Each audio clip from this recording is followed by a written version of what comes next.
Hello, I'm Dr. Albanese with Albanese Chiropractic, where our mission is to help as many families and individuals as possible create healthy lifestyles and reach optimal health through chiropractic. Now, today's Wellness Wednesday health video is about forward head posture. Forward head posture is the position of your head relative to your upper body, your shoulders. So I'll give you an example. This is proper posture. My ear and shoulder are pretty well aligned. Forward head posture is when your head moves forward, translates forward in front of your shoulders. Now, for every inch my head is in front of my shoulders, it's like adding 10 pounds to the muscles and the spine, all the supporting structures of my neck.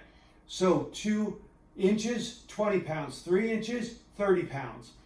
Basically, it's the same type scenario as if you were to hold a bowling ball close to your body.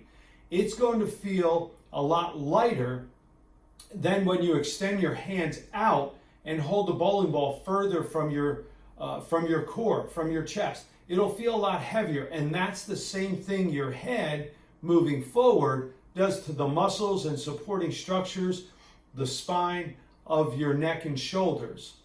So forward head posture is, over time, a pattern that we develop based on how we hold ourselves, how we sit, how we stand.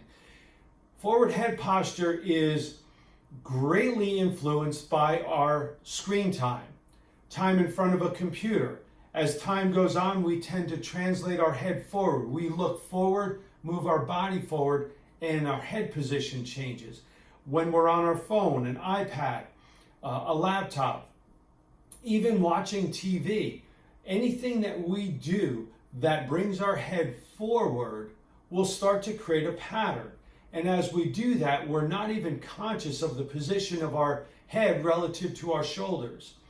So how we develop this pattern of forward head posture is over time, continually reinforcing the position that we're placing our body in.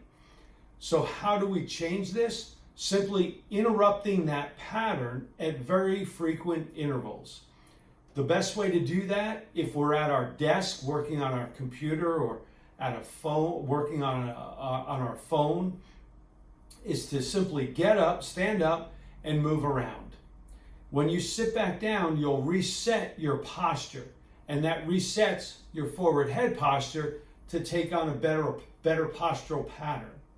So about 35 to, at the very most, 60 minutes, we should be standing up. Whether it's to walk around your chair once or twice, down a hallway, or just move around a little bit, what you're doing is interrupting those patterns. And that's very important because you won't even be conscious of the pattern you've developed or the position you're in over time. But that pattern can create a lot of stress to the muscles, the shoulders, the neck, can be responsible for the tightness in the muscles, headaches, neck pain that ends up in arm pain, numbness, tingling, things like that. So when we see patients in our office and we evaluate the structural position of the spine, oftentimes those forward head postural patterns develop misalignments because they put undue stress on the spine, and with that start to influence the position or the alignment of the spine, creating misalignments. And when you have misalignments of the spine, that causes inflammation to build up around the nerves in the neck, and that's what can produce the symptoms like headaches, neck pain, tightness in the muscles, fast racing beats, because the nerves in the upper back go to the heart, the lungs. So this is very important to not only identify, but try over time to change those patterns.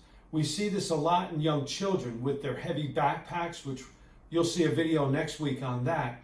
But as they carry their backpacks, they tend to have a lot of weight on the shoulders, so their head goes forward to counteract that weight that's on their back. But also they grow up at a very earlier age with a lot of screen time, phones, iPads, computers. So they start to develop these forward head postural patterns at a very early age. So very important for them to, number one, identify they're in this pattern. Number two, interrupt that pattern. create better habits, better postural patterns. So I hope this video sheds some light on how you're positioning your body and developing patterns over the course of your day. For help with this, let us know. We'd love to reach out and help you. Until next time, have a great day and be well.